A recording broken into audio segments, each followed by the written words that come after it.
Does anyone here enjoy flying anymore? I'm not sure if you've flown recently, but what once was reliable, comfortable, even you might say pleasurable, has become frustrating, difficult, and sometimes infuriating. Gone are the days of looking forward to a flight. Now it's an annoyance that's necessary to get to one's destination. Recently, I was traveling by plane to Vancouver for a wedding, a wonderful reason to fly, but I had to fly. And on the plane, I was wearing my kippah, as I normally do, unless I don't feel safe, and then I put on my Cleveland Guardians hat. Go Guardians. And thanks for starting at 3 o'clock today and not 1 o'clock today. That means everyone can stay till the end. And Scott, I might be getting a cough. I may not come back this afternoon. Well, I finally settled in for my flight, and the flight attendant began their drink service. And when the cart pulled up next to me, the attendant asked, "What would you like to drink?" But he didn't exactly say it that way. He said, "Marot zelishtot." What do you want to drink? I wasn't on El Al, by the way. Looking up, I was a little bit curious, and I noticed that his name tag said Roger, and right next to his name tag, there was a yellow hostage ribbon. So after exchanging an unspoken nod, I was curious, and after the drink service, I found him in the back, and we began to talk. Roger shared with me that he was born in Israel. His family are Turkish Jews who made Aliyah and lived in Dimona, where his elderly mother still lives. Roger now lives in Vancouver, and that ever since October 7th, he's committed to do at least one mitzvah a day. And he told me why with this story. It was Yom Kippur a few years ago. He was at his Sephardic shul, his Sephardic synagogue. If anyone ever here has been to a Sephardic synagogue, you might know there are few differences between our Ashkenazic synagogue. Not just in the way our Torah looks, not just in the way that the melodies and prayers are a little bit different, but at Sephardic shuls, everyone talks nonstop during the entire service, not just during the procession. And if you've ever met a Sephardic Jew, they are very loud. And just as a side point, we love the comedian Modi. And Modi has a great shtick on Sephardic Jews versus Ashkenazic Jews. How we congratulate people after the Torah reading, we say, Shkoyach, Yashakoach. And Sephardic Jews say, Chazak v'amatz, and they kiss every single person in the room. But you can look that up on YouTube. So for Roger, on Yom Kippur, where the shul was so loud and everyone was talking, he couldn't think. He couldn't hear himself pray. And he wanted to concentrate on his prayers. He wanted to pray for himself, pray for his family, pray for Israel, his mother, and the entire Jewish people. And in the row behind him, there were two brothers, around 20 years old. He'd seen them grow up over the years. He actually heard them over the years growing up because they were the biggest culprits. They were perhaps the loudest one in services. So much so that Yom Kippur a few years ago, Roger got fed up. He turned back to the row behind him. He looked straight at them and he yelled at them, "Sheket, sheket." If you've ever been to Hebrew school, you probably heard that also. And if not, sheket means be quiet, silence, and even shut up. And Roger said it in the loudest voice that he could muster, and guess what? It actually worked. They stopped talking, and for the rest of the service, Roger had his most meaningful Yom Kippur to date. He felt inspired. He felt renewed. He offered up his deepest prayers with full kavanah, concentration, and Roger was certain that he was inscribed in the book of life for another year. But then not soon later, it was October 7th, and Roger heard the news on TV that 2 Canadian Jews were murdered at the Nova Festival, and one was named Ben Mizrahi. Now, Ben was that same young man who had been sitting in the row behind Roger at synagogue, the one that he yelled at, "Sheket, sheket, silence, shut up," on the holiest day of the year. And Roger realized that those were the last words that he spoke to Ben. And now, ever since October 7th, Roger has committed to do at least one mitzvah a day in order to elevate Ben's memory and to honor him now in death. Now let me tell you a little bit about Ben, so that fills out our story. Ben made Aliyah from Canada after high school and immediately joined the IDF as a lone soldier, serving as a combat medic in an elite paratrooper unit. In 2022, he finished his mandatory service, and like many lone soldiers, he decided to stay in Israel, except for when he'd come home to visit to Vancouver for the holidays. On October 7th, Ben was celebrating with his friends at the Nova Festival, and as soon as the Hamas terrorists infiltrated the party, he saw many injured people. So Ben switched into his combat medic mode. He found an ambulance parked by the festival, but he was unable to open its doors. He broke the ambulance window and grabbed as much first aid equipment as he could. And within minutes, amidst terrorist gunfire, he treated dozens and dozens of wounded concertgoers, helping many escape and survive. But Ben didn't make it. He was murdered while tending to yet another injured partygoer. His family said this, quote, "Ben was killed because he decided not to flee, but rather to stay and help other people." And at one of his many memorial services, to honor him, they read a quote, the quote that was in his senior high school yearbook. This was his quote: "Life is 10% of what happens to you. Life is 90% of how you respond to it." We could really just stop the sermon here, but Roger, the flight attendant, told me that when he heard the news of Ben's death, heroically sacrificing his life to save others on October 7th, he felt so sick that the last thing that he said to him was sheket, silence. How could he have silenced another person, much less a proud Jew and Zionist, at synagogue on Yom Kippur? From that moment of regret and remorse, he knew he had to make his own personal amends in order to repair as much as possible. And therefore, he pledged to honor Ben's memory by performing at least one mitzvah a day to ensure that Ben's lasting legacy would never be silenced, sheket, but would continue to live on. For Roger, this was a personal wake-up call to stop being quiet about his Judaism, and that he would never again silence anyone else, whatever their Jewish passion was, whatever their Jewish spirit is, whatever their Jewish expression is, even if it's not his own. And he came to the stark realization that it would be impossible, that it is impossible, to undo those words that he spoke. Impossible to apologize, to do tshuva, to seek full forgiveness from Ben. So in response, he committed to living his life differently, to never say sheket, never silence anyone, and pledged to spread kindness in its place. We know that words have meaning.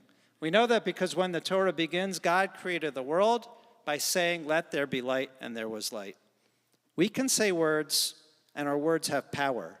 They can transform, they can inspire, they can comfort, they can bring people closer, they can speak to the values that we hold dear, they can speak to the causes that we support, they can even save lives. But we also know that our words can hurt, our words can injure, they can silence, they can push away, they can attack, they can destroy a reputation. And we even have seen that words can kill. Words can polarize, words can unite, and words can also heal. In the book of Proverbs, King Solomon writes, "Mavet v'chayim biad lashon." Death and life are in the power of one's tongue. Today we're living in an age where hate speech is the norm, where we're desensitized to verbal attacks and lies fill our airwaves. Yom Kippur reminds us that the words that we say still matter, that our word matters, that what we say matters. They're all heard by ourselves, by God, by our families, our community, our neighbors, our allies, our enemies, and our world. The rabbis say before you open your mouth, you should be silent and reflect, what benefit is this speech mean to me and to others? Rabbi Shimon from Pirkei Avot actually says that we are supposed to be silent. He said, all the days of my life I grew up among the sages, and I found nothing is better for a person than to be silent. But is that true? Is that our goal in this world, to be silent and quiet? When we remain silent, that lack of a response is also heard. Then we have no voice and no agency. To quote Simon and Garfunkel, there is a sound to silence.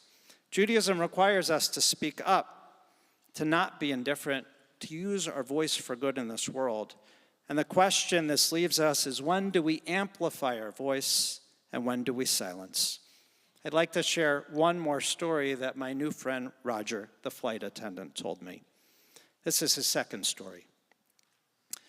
He learned in that moment to not say sheket, that he wouldn't be silenced or silence anyone else. He learned to use his voice. Roger takes the high holidays seriously, like many of us, so much so that during the 10 days of repentance, he always wears a kippah. Now, he doesn't normally wear a kippah, but he always wears a kippah. But up until October 7th, he didn't wear it while working on a plane. He knew that other flight attendants wear their religious garments and head coverings, hijabs, turbans, and other things. So he assumed that he could wear his kippah. So he asked his supervisor, told his supervisor what he was going to do. And guess what the supervisor said? No. He said, well, officially, the answer is yes. But for safety reasons, for you, for the crew, and for the entire plane, you cannot wear your kippah while working on a flight. In her book, People Love Dead Jews, Dara Horn opens with a similar example. A Jewish employee at the Anne Frank house in Amsterdam, a Jewish employee, wore his kippah to work at the Anne Frank house. And guess what his supervisor told him? Can't wear a kippah. You have to put on a baseball hat. After 4 months, he was finally permitted to wear a kippah at the museum that highlights Jews forced to hide who they are for their survival, and this Jewish employee was forced to hide who he was. The larger world may tell us, sheket, quiet, hide. In what ways do we do that? In what ways do we respond to that? Do we do that? Do we cover our kippah with our baseball hat? Do we tuck in our Jewish star underneath our shirt? Or do we take out our kippah? Do we take out our Jewish star? Do we speak up and use our voice for our people and for our homeland? Have we been silent, or have we been chutzpahdik, loud and proud? In Rabbi Elliot Cosgrove's book, For Such a Time as This on Being Jewish Today, he uses Rabbi Daniel Hartman's example that there are two types of Jews. According to Rabbi Hartman, there are Genesis Jews and there are Exodus Jews. Genesis Jews focus on belonging. I belong to the Jewish people. I can voluntarily do as much Judaism as I want. I can be active as I want in my synagogue. I contribute as much as I can to Jewish causes. But Exodus Jews are identified as the other. Just like Pharaoh identified the Jews as an other and persecuted them, Exodus type of Jews respond to an us and them mentality. We are identified by someone else as an enemy. Since October 7th, we've come into this Exodus Jew mode. We've been identified, we are the other, and we've responded that way. But Rabbi Cosgrove suggests that there is a third type of Jew, and that is the Esther Jew from the Purim story. When the news of Haman's evil plan and the king's official decree annihilate the Jews of Persia, Mordecai tells Esther this: do not remain silent at this time. If relief and deliverance will arise for the Jewish people, you and your family's house might be destroyed, who knows if for such a time you became queen. This isn't a time for silence. It's a time to speak up.